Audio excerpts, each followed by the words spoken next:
Salmo 23.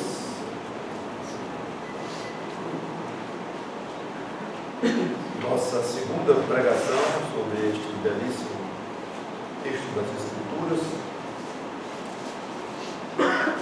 Conforme combinamos, eu vou ler todas as vezes o salmo inteiro, comentar apenas um pedaço de cada vez. Então, Salmo 23 diz assim: o Senhor é o meu pastor, nada me faltará.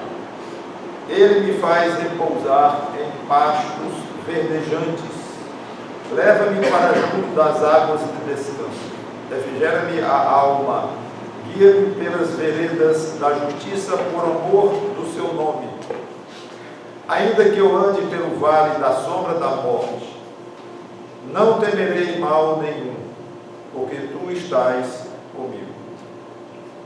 O teu bordão e o teu cajado me consolam. Prepara-me uma mesa na presença dos meus adversários. Unges-me a cabeça com óleo, o meu cálice transborda. Bondade e misericórdia certamente me seguirão todos os dias da minha vida, e habitarei na casa do Senhor para todo o sempre. Vamos orar.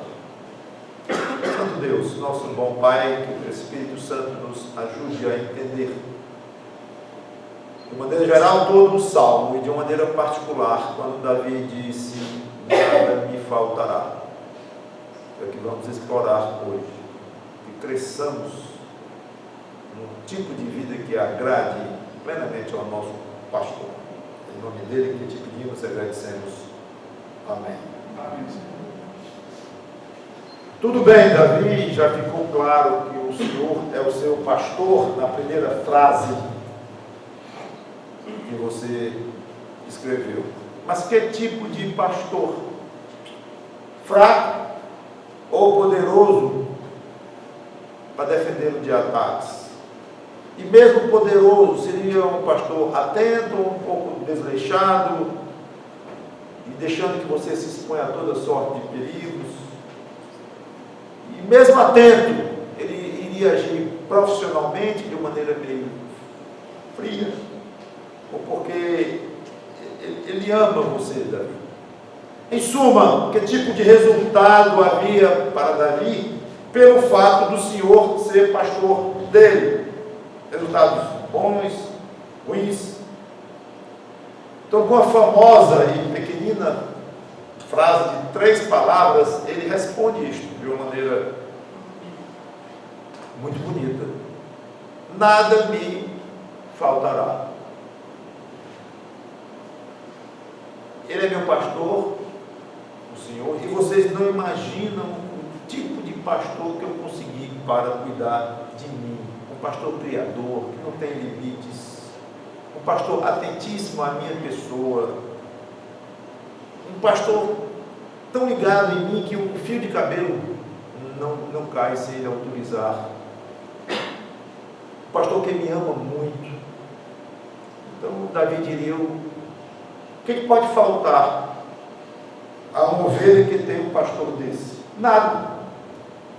É quase como se Davi dissesse assim: o Senhor é meu pastor, por isso nada me faltará. É uma consequência direta do fato de Deus ser pastor dele. Agora vamos focalizar em Cristo um pouco. Eu investi um bom tempo na mensagem passada falando que nós poderíamos pensar diretamente em Cristo quando falamos do Senhor é meu pastor. Vamos a Mateus capítulo 28, versículo 18.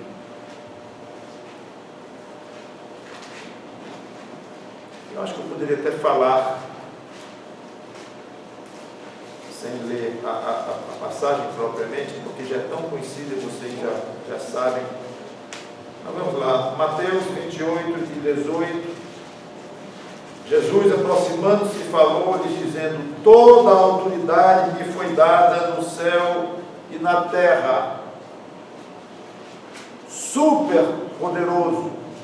Isso todo mundo sabe, isso é óbvio. Para nós é óbvio que somos cristãos verdadeiramente, cremos no Senhor Jesus Cristo, a Bíblia ensina. Mas muitas pessoas não pensam em Jesus Cristo como alguém super poderoso, não.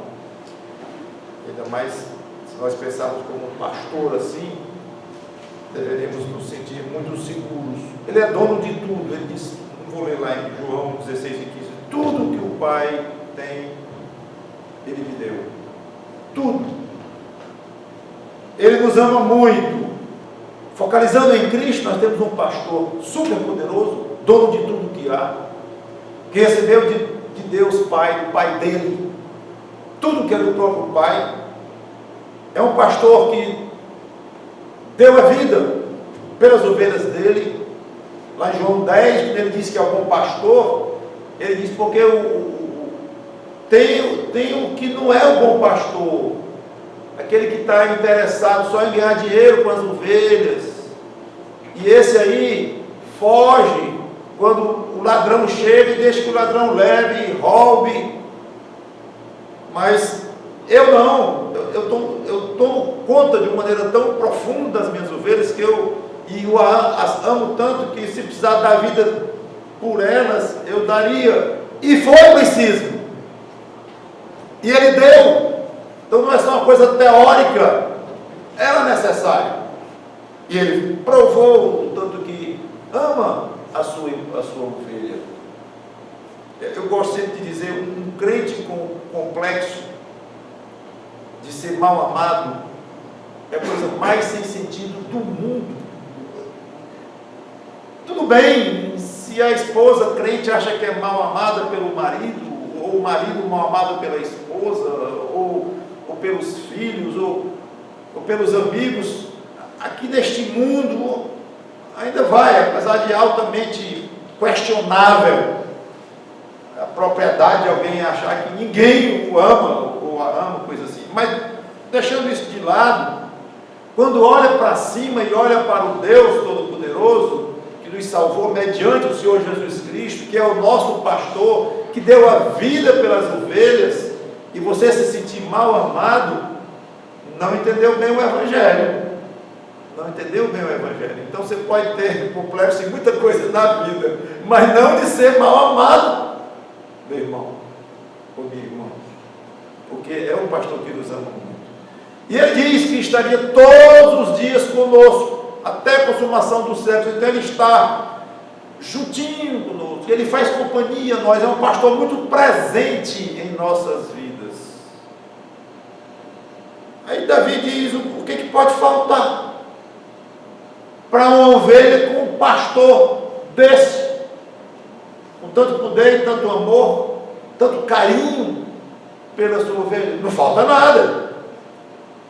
Mas ele vem um obstinado, né? E diz assim, não falta nada? Falta muito. Falta saúde. O crente que tem a doença crônica e não consegue ficar bom mundo, ou até mesmo pereceu daquela doença.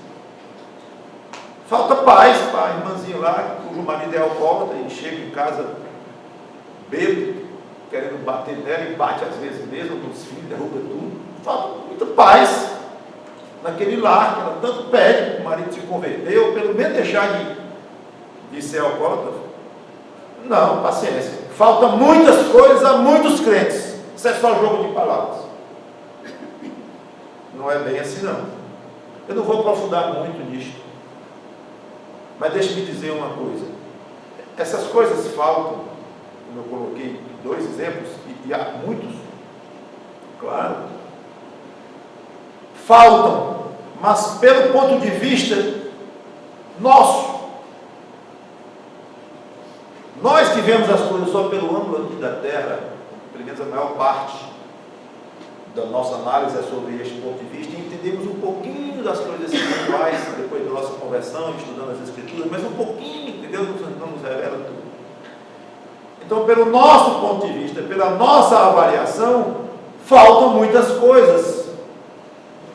Mas do ponto de vista dele, não falta nada. Ele quer que aquela irmã continue doente, ou irmão, ele quer assim. E se ela não tem mais saúde, é porque ele não quer dar. E se o alcoólatra lá não se converteu, ou não se curou e continua maltratando lá a esposa, nossa irmãzinha em Cristo, é porque Cristo quer assim. Se ele quisesse, ele curaria no segundo o que está doente lá, gravemente enfermo, ele daria um jeito no alcoolismo do outro, ele faria o que ele quisesse. Então não falta nada, absolutamente nada que ele quer que a sua ovelha tenha. Fique isto na sua cabeça, meu irmãozinho, porque isso ajuda a cada um de nós a enfrentar as dificuldades e as coisas faltantes em nossas vidas, que são muitas, eu concordo, claro. Nada do que ele quer que você tenha vai lhe faltar. Agora, e por que ele não quer que o irmão lá se cure da doença? Por que ele não quer que o outro lá se cure do alcoolismo para bater na ovelha de Cristo? Porque, opa, aqui nós entramos no outro mundo. Entramos numa área completamente diferente. Aí já é examinarmos o propósito, as motivações do nosso pastor, para levá-lo a permitir que suas ovelhas sofram um bocado aqui nesta vida. E tenham falta de muitas coisas nesta vida. E isso é explicável, compreensível, pelo menos até uma boa parte. Nós podemos compreender isto. Mas eu não vou entrar nisso, é outro assunto, é outra coisa. Mas repito, você precisa entender isto. Nada lhe falta do que o pastor quer lhe dar. E cada problema que ele quer resolver na sua vida, ele resolve. Se não resolve, é porque ele não quer, e tem os motivos dele que não vamos examinar. E lhe garanto que esses motivos são altamente, absoluto e totalmente benignos, porque ele só quer o nosso bem. E como é que pode o marido que agride a esposa embriagado isso ser benigno? É outra linha de raciocínio, é outro assunto para nós examinarmos dentro das Escrituras, que é examinável.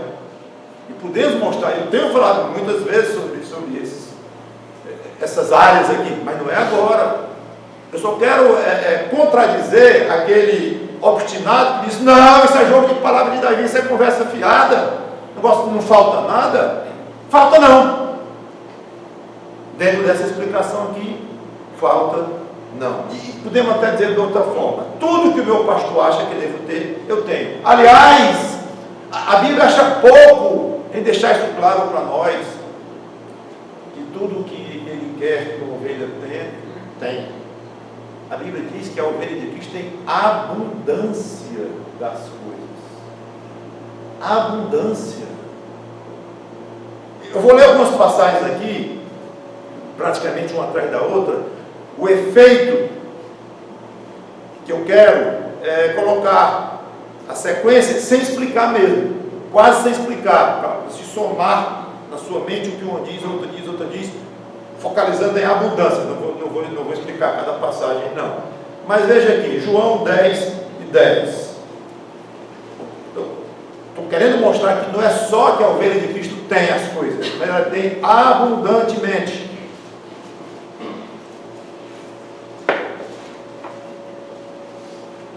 O ladrão vem somente para roubar, matar e destruir. Eu vim para que tenham vida. Ele podia ter parado aqui, irmãos.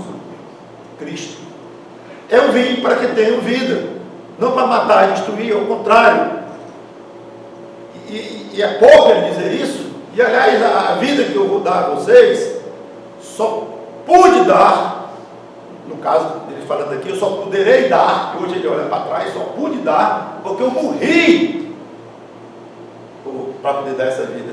Então já seria altamente agradável e significativo ouvir dele: eu vim para que tenham vida. Mas ele não parou aí. e a tenham em abundância. Muita, muita vida. Uma vida muito mais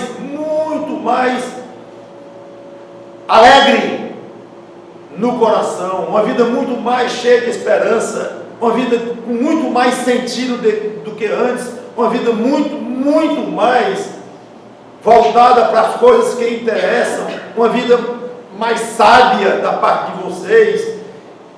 E mais do que tudo, uma vida eterna plena, quando terminar aqui esta vida sofrida da terra.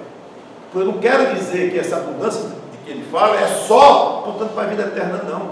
Que a maior parte claro, é lá quando tudo vai se cumprir, vai se tornar pleno. Mas não vamos aprender só a adiar, não, só vou ter o de lá, só vai ser abundante lá, só vai ter plenitude lá, tudo é lá, tudo é lá. Não é tudo é lá. Aqui nós podemos ter abundância. Sim.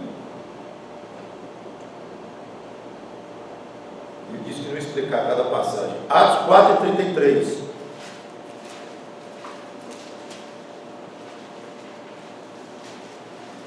Com grande poder, os apóstolos davam testemunho da ressurreição do Senhor Jesus. E em todos eles havia abundante graça.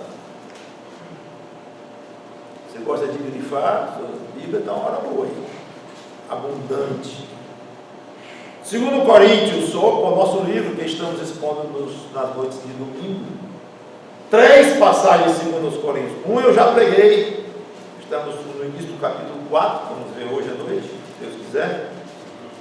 Então, uma está lá no capítulo 1, versículo 5, que eu já falei, que diz, 2 Coríntios 1 e 5, porque assim como os sofrimentos de Cristo se manifestam em grande medida a nosso favor, assim também a nossa consolação transborda por meio de Cristo. Eu já expliquei, mas veja a abundância sobrando. Agora, capítulo 8, versículo 2.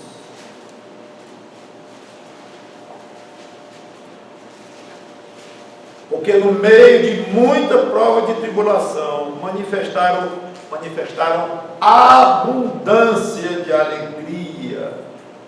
Continua. E a profunda pobreza deles superabundou em grande riqueza. Ganharam muito dinheiro aqui. Não! Riqueza da sua generosidade. Não vou explicar de que esta abundância em cada passagem dessa, mas vejam a abundância. Capítulo 9, versículo 8. 9 e 8 em 2 Coríntios. Deus pode fazer-nos abundar em toda graça, a fim de que, tendo sempre em tudo ampla suficiência, superabundez em toda boa obra. E passagem do. Vocês estão vendo o esforço do apóstolo Paulo de mostrar o tamanho da abundância, da plenitude dessas coisas que estão disponíveis para o crente aqui. Ele não está falando do céu, mas é daqui. Abundar em toda graça, ampla suficiência e superabundância de toda obra. 3 expressões fortes no mesmo versículo. Eu acho que Paulo diria assim, não dá mais. Eu tentei explicar, eu tentei mostrar para vocês o tamanho disso tudo. E aqui, Efésios 3 e 20. Efésios 3 e 20. Ora, aquele que é poderoso para fazer um pouco mais do que tudo quanto pedimos ou pensamos, conforme o seu poder que opera em nós. Está vendo? Ele ainda pode fazer um pouco mais. É isso aí? Não? Um pouco mais. Não. Ora, aquele que é poderoso para fazer muito mais do que tudo quanto pedimos abundantemente. É assim que está aí? Não, ainda não? Está pouco? Tá bom. Aquele que é poderoso para fazer infinitamente mais do que tudo quanto pedimos ou pensamos, conforme o seu poder que opera em nós. Tudo é grande, muito grande, quando fala da provisão de Cristo para as suas ovelhas. É enorme, sobra, transborda. Como é que vão as coisas, meu irmão? Mais ou menos. Carinha tão triste, sofrida, falta saúde, falta dinheiro, falta compreensão, falta tudo na sua vidinha. Oh, vidinha triste a sua, irmãozinho, irmãzinha, ovelha de um pastor desse. Nós poderíamos viver uma vida muito mais alegre, mais prazerosa, mais leve, mais agradável, mais consciente de que nós temos tudo que nós precisamos. E quando Ele quer dar, Ele dá com gosto. A gente se concentra talvez mais no que Ele não dá, no que Ele dá. E a gente fica enganchado. Por que Ele não quer me dar isso? Por que Ele não respondeu isso? Por que Ele quer filosofar em cima? Por que? Fica nesses porquês, a vida passando e Ele dando muitas coisas, ou Ele dando muito potencial para ter mais do que você tem. Não estou falando em dinheiro somente. Pode incluir, pode não incluir, não importa, essa coisa pequena. Como Paulo fala aqui, ele fala em graça, fala em paz, fala em poder de generosidade. Tem muito mais coisa nessa vida do que só ter coisas. Abundância, meus irmãos. E essa certeza desta abundância que nós temos aqui deve gerar em nós três coisas: gratidão pelo que nós temos, pouco ou muito. Paulo diz lá, eu vou ler Romanos 14:6, que o que coma, dê graças pelo que come, e o que não come, dê graças pelo que não come. A questão aqui não é que o outro não come por falta, por não ter condições financeiras, não. O assunto lá é convicção de poder comer uma coisa apropriada diante de Deus ou não. Esse é o contexto. Porém, eu quero aproveitar daquele contexto lá o seguinte: se você não come por algum motivo, ou por motivo religioso, espiritual, ou motivo de saúde, de uma dieta obrigatória, ou porque não tem dinheiro mesmo, não importa. Mas se você não come, dê graças a Deus pelo que você não come. E se você come, dê graças a Deus pelo que você come. Você tem dinheiro para comer, você tem saúde para comer, você tem gosto para comer, você tem cabeça para comer, você tem liberdade diante de Deus para comer. Não importa o detalhe, por que você come ou não come. Mas seja como for, se acostume a agradecer a Deus pelo que você come e pelo que você não come. Gratidão pelo que você tem, ou pouco, ou muito. Segundo, desfrutar mais do que nós temos no momento. Olha, o que nós ficamos pensando em progredir, que é natural, é normal, é saudável. Uma pessoa que tem uma bicicleta velha, pensar em ter uma nova, e depois passar para uma moto velha, depois para uma moto nova, e talvez um carrinho velho, depois um carrinho novo, e depois um carrinho, em vez de 1.0, 1.5, é melhor. É normal querer esse progresso. Casa, vai para uma casa pequenininha, aí a mulher está esperando neném, já está precisando de uma casinha um pouco maior para caber a criança, vem o segundo filho, o terceiro e tal. É normal. Você coloca uma empresa, você quer ver a sua empresa crescendo. Então, esse progresso que nós desejamos ter é normal, é natural. Nós somos seres inteligentes, Deus nos fez assim, organizados, que temos então condições de progredir em muitas áreas da vida. Tudo bem, o problema é que nós nos concentramos tanto no que está na frente, que esquecemos de gozar, de curtir, de aproveitar o que nós temos hoje. É uma pena. Nunca esqueço, eu tinha uma pequena construtora, a Ivana trabalhava comigo, meu braço direito lá. E ela um dia me disse: eu tenho pena de ti. Por que tem pena de mim? Porque a gente faz aqui umas casas, gostava de fazer casas, fiz só um prédio e depois parei, mas fiz muitas casas para vender. Aí tu vê o terreno, sofre para ver o terreno, fica apaixonado pelo terreno, aí vai na prefeitura ver que o terreno é irregular, aí não compra, ou então na prefeitura o terreno é regular, mas a escritura não está correta, não compra o terreno, ou então o terreno está caro demais, ou isso, aquilo, aí comprou o terreno. Aí vai fazer o projeto, aí muda para o projeto, aí vai aprovar da prefeitura, aí vai construir, falta dinheiro, vai para a Caixa Econômica, pedir financiamento, uma luta. Aí na hora de curtir as vendas, na hora de estar na hora de vender, pegar o dinheiro, curtir o lucro e tal, antes disso, aí você já está dizendo assim, estou vendo um terreno ali, aí de novo. Tu não curte, não? E bem, cara, é a vida, né? Tem que ser, a empresa não pode parar. Eu vou deixar para pensar no próximo terreno, quando botar o último centavo no bolso da última casa, não tem condição. Tá? Tudo bem, não foi uma crítica, porque é natural isso. Só que isso é altamente regulável na nossa vida. Isso cada um pode regular isso. Quer saber de uma coisa? Eu vou aproveitar mais as coisas que eu tenho hoje. Então tem um filho, só pensa no segundo. Tem o segundo, só pensa no terceiro. E tem a moto, só pensa no carrão. Calma. Um dia você pode ter um carrão, se Deus lhe der. Não é errado querer, mas de maneira apropriada e ganhando de maneira correta. Mas, gente, nós não somos especialistas em aproveitar o que nós temos hoje. Com o dinheiro que eu tenho hoje, com o salário que eu tenho hoje, com a saúde que eu tenho hoje. Quando eu ficar bom, quando parar essa gastura que eu tenho, quando essa alergia me deixar um dia, aí vocês vão ver, eu vou curtir minha vida. Curta logo com alergia em tudo. Porque depois vai vir uma coisa pior do que alergia, né? Ninguém sabe. Então, hoje, Hebreus 13 e 5.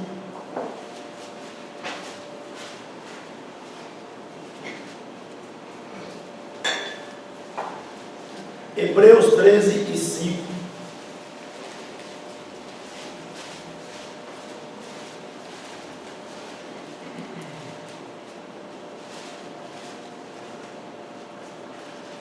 Seja a vossa vida sem avareza, contentai-vos com as coisas que vocês um dia terão. É isso aí? Tendes, contentai-vos com as coisas que tendes, porque ele tem dito, de maneira alguma te deixarei, nunca jamais te abandonarei. Sabe o que isso quer dizer? Deixa o futuro com ele, porque quando você joga muita luz nas coisas para frente, é porque você não está muito tranquilo quanto ao que vem. Tudo bem, o que eu tenho hoje até que me satisfaz, eu gosto, agradeço a Deus, sou grato, mas eu sei lá, e amanhã eu vou ter menos, ou vou conseguir um pouco mais, ou muito mais, e amanhã, aí vem o autor e diz assim, calma, aproveite o que você tem hoje, porque independente do que você terá amanhã, ou mais ou menos, saiba que ele tem cuidado de você, nunca vai lhe deixar, nunca vai lhe abandonar, o seu pastor vai cuidar do dia de amanhã. Filipenses 4, 11 e 12.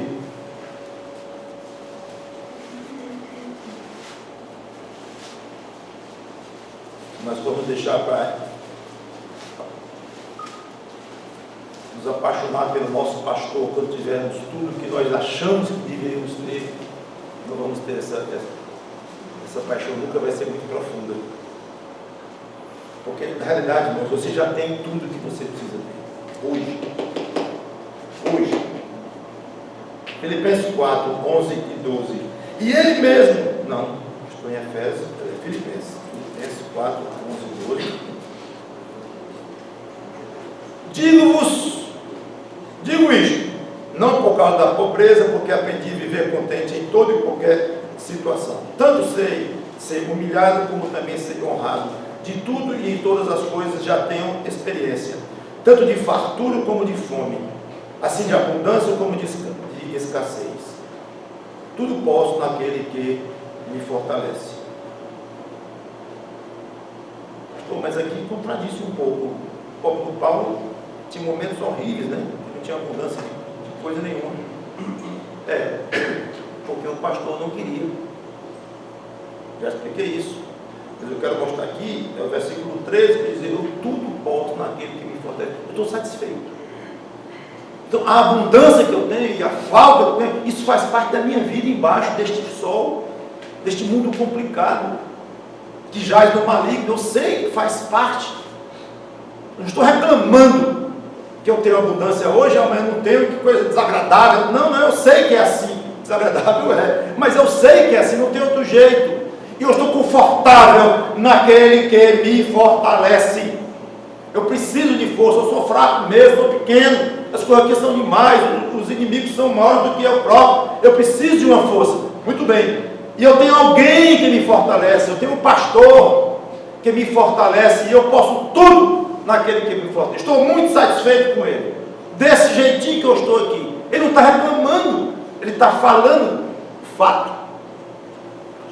É muito bom nós termos esse tipo de conformação.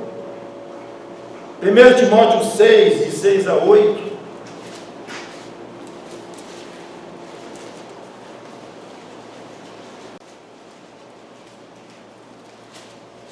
Timóteo 6, de 6 a 8.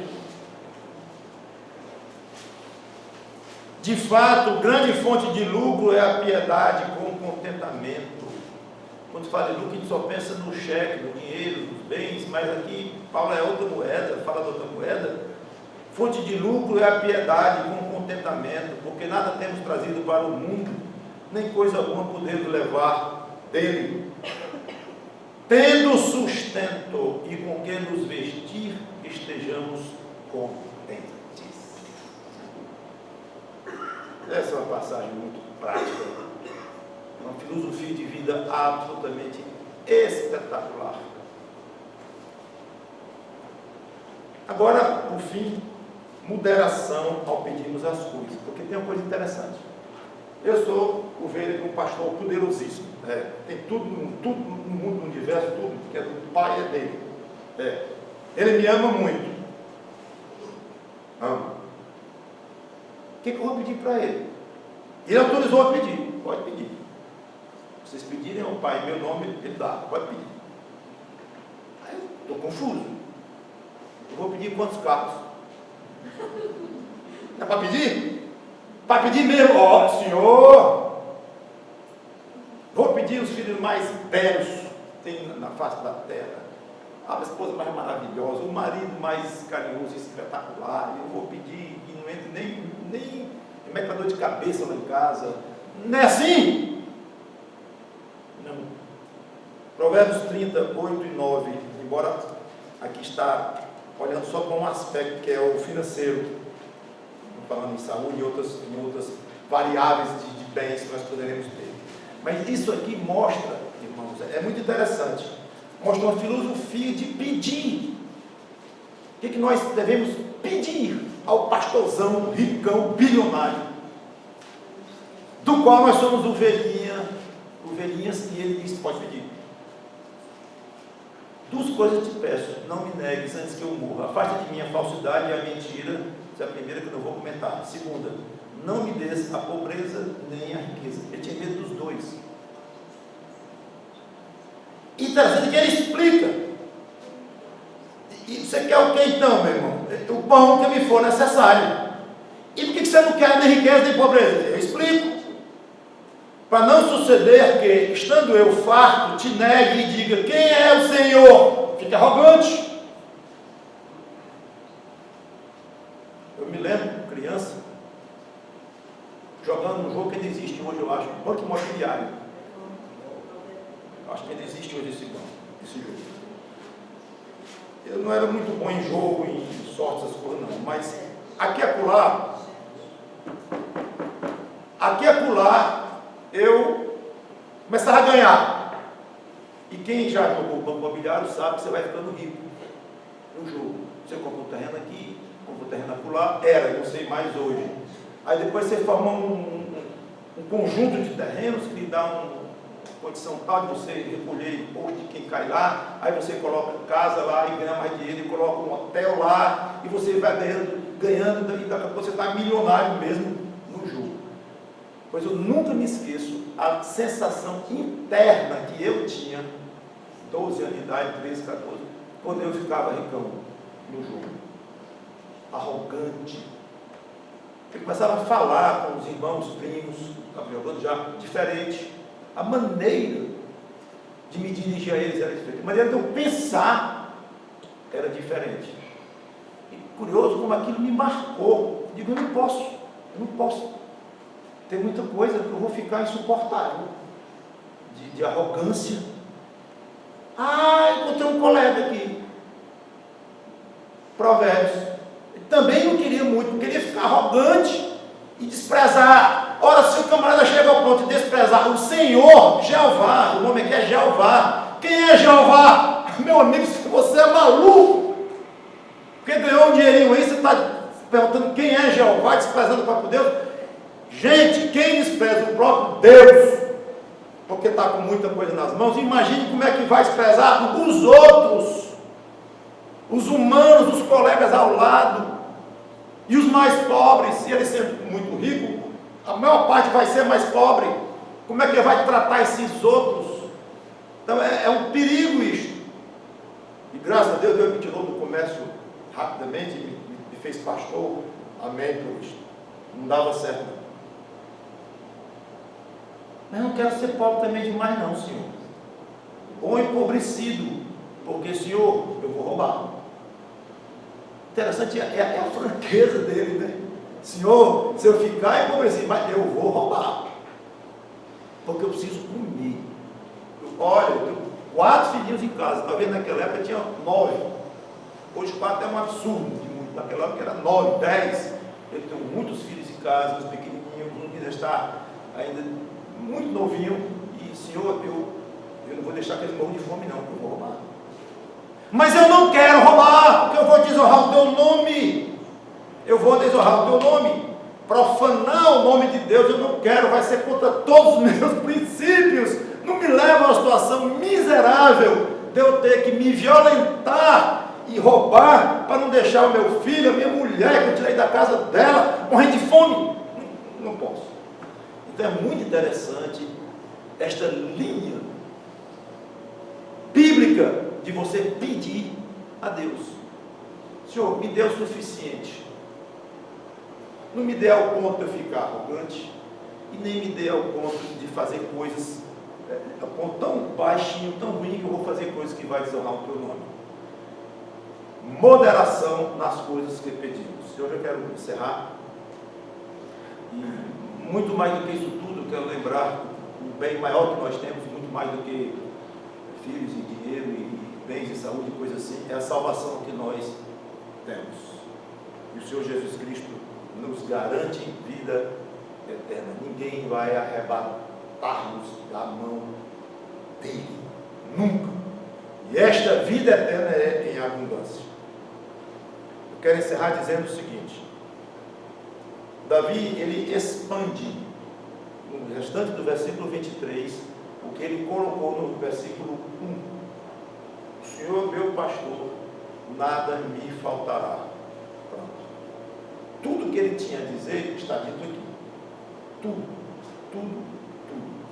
Daqui para frente ele vai só explicar com mais detalhes o que é que ele quis dizer quando declarou o pastor dele como sendo o próprio Deus, o nosso pastor Cristo, e que por isso nada vai faltar. Ele vai descrevendo de maneira belíssima, mas é só uma expansão que ele já colocou lá. Fica uma lição para nós, é que muitas vezes nós colocamos de uma maneira muito concentrada o Evangelho, aceite Cristo como Salvador, ótimo. Eu sou crente em Jesus Cristo, tomei essa decisão uma vez, ótimo. Já colocou ali tudo, se arrependa dos seus pecados, meu amigo, e se entregue a Cristo, porque Ele tem a vida eterna.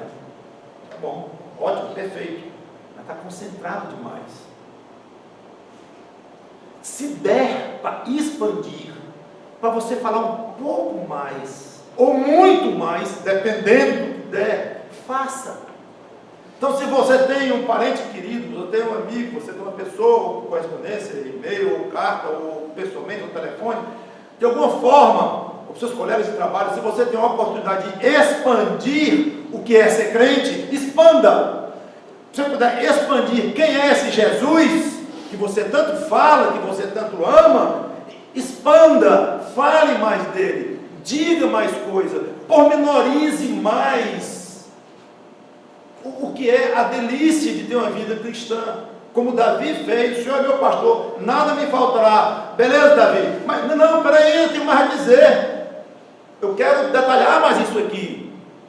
Embora já tenha dito tudo já concentrado no versículo 1. Então fica a sugestão.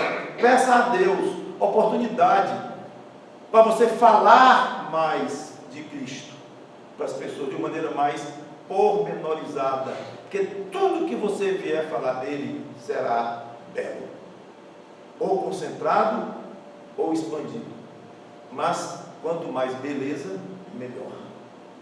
Então, se você puder passar 30 minutos falando da beleza de Cristo, detalhadamente, será mais agradável ao seu coração, imagino, do que 1 minuto falando, dizendo que Cristo é maravilhoso, é o Senhor, morreu por nós, e aceite como Salvador. Está excelente dizer isso, repito. Mas o outro é mais gostoso. Falar e falar. Isso banha a nossa alma. Imagina como é que Davi saiu depois de escrever a última palavra do Salmo 23. Vamos orar. Obrigado, Senhor Deus, pela Tua palavra. Que o Teu Espírito Santo nos ajude a sermos ovelhas mais conscientes e a conhecermos melhor esse pastor maravilhoso, a aproveitarmos melhor tudo que Ele tem nos dado nesta vida, estando contentes com o que nós temos hoje, mesmo desejando em Ti, de uma maneira correta, própria, certos progressos, mas que esse desejo de progresso não estrague a nossa capacidade de nos alegrar em Cristo hoje. Ele é tão digno de que nos alegremos nele hoje. É um desperdício não nos alegrarmos em Cristo cada momento que estamos acordados. Obrigado por esse pastor maravilhoso, que nada nos deixa faltar. Tudo nos dá, tudo que Ele quer nos dar. E que se Ele não nos dá, é para o nosso bem que Ele não nos dá. E se dá, é para o nosso bem que Ele dá. Não precisamos pensar num outro pastor, que nem existe. Graças a Deus não existe, graças a Ti, porque este é ultra suficiente para nós.